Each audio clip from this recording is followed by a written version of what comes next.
कहानी शापित कुआं स्थान। बिहार का एक दूर दराज गांव बिशनपुर वर्तमान।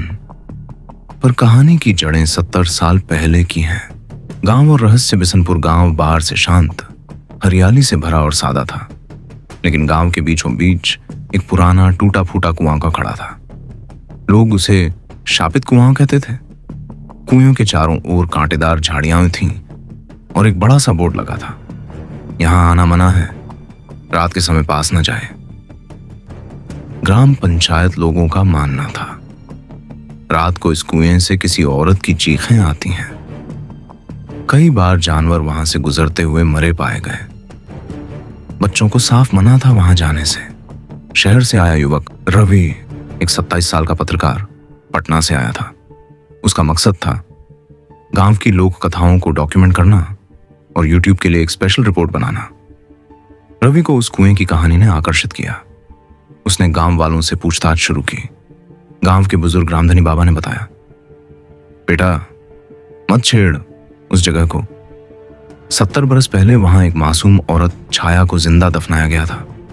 वो आज भी वहां चीखती है।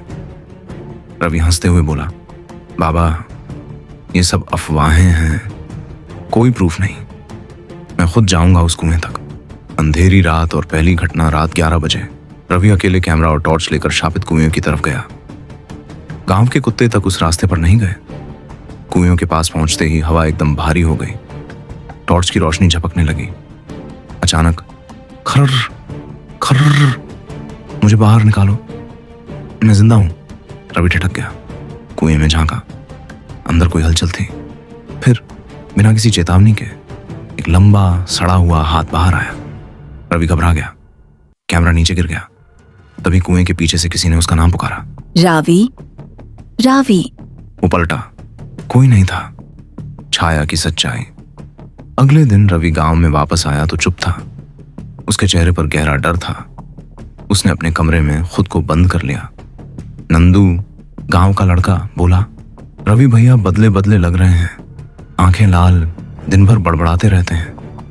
रामधनी बाबा ने गांव वालों को बुलाया और कहा, उसके अंदर अब छाया है, वो बाहर नहीं जाएगी जब तक उसका बदला पूरा नहीं होता।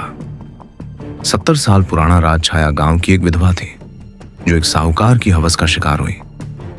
जब वह गर्भवती हुई, गांव वालों ने उसकी बात नहीं मानी। उसे चरित्रहीन बता दिया गया।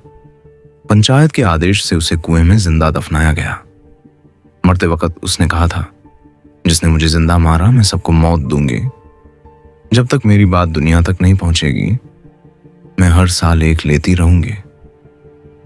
उसके बाद से हर साल उस कुएं के पास कोई ना कोई मरता रहा, बिना किसी निशान के। रवि का बदलाव। रवि अब छाया के सपनों में जाता था। वह चीखती थी, मेरा बच्चा, मुझे मार दिया गया, मुझे इंसाफ चाहिए। रवि का कैमरा खुद से चालू हो जाता। उसमें अजीब अजीब रिकॉर्डिंग्स आती। छाया की परछाई, चीखें, कुएं से उठती काली धुंध, न्याय या विनाश। एक दिन रवि ने पूरे गांव को बुलाकर एक वीडियो दिखाया।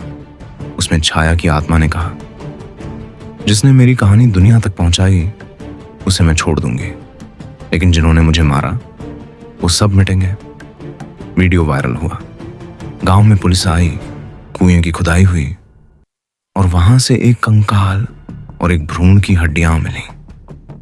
डीएनए जांच से पुष्टि हुई कि वह गर्भवती महिला थी। गांव वालों ने मिलकर छाया की समाधि बनाई। पहली बार गांव में रात को कुएं से कोई आवाज नहीं आई। लेकिन अंत नहीं। कुछ महीनों बाद एक नया लड़का गांव आया। उसने सुना कि वहां एक प्रेत कथा है। उसने मना करने के बावजूद रात को उस कुएं पर वीडियो बनाया। अगली सुबह उसका कैमरा कुएं के पास मिला। उसके अंदर आखिरी रिकॉर्डिंग थी, मैं माफ नहीं करती, मैं सिर्फ इंतजार करती हूं। कहानी खत्म नहीं हुई। छाया अब सिर्फ उन लोगों से बदला नहीं लेती, वो उन लोगों को बुलाती है जो कहानियां बनाते हैं, ताकि वो फिर से जिंदा हो सके। समाप्त सबक। कुछ रहस्य केवल सुने जाने के लिए होते हैं, नहीं तो वो आपका हिस्सा बन जाते हैं।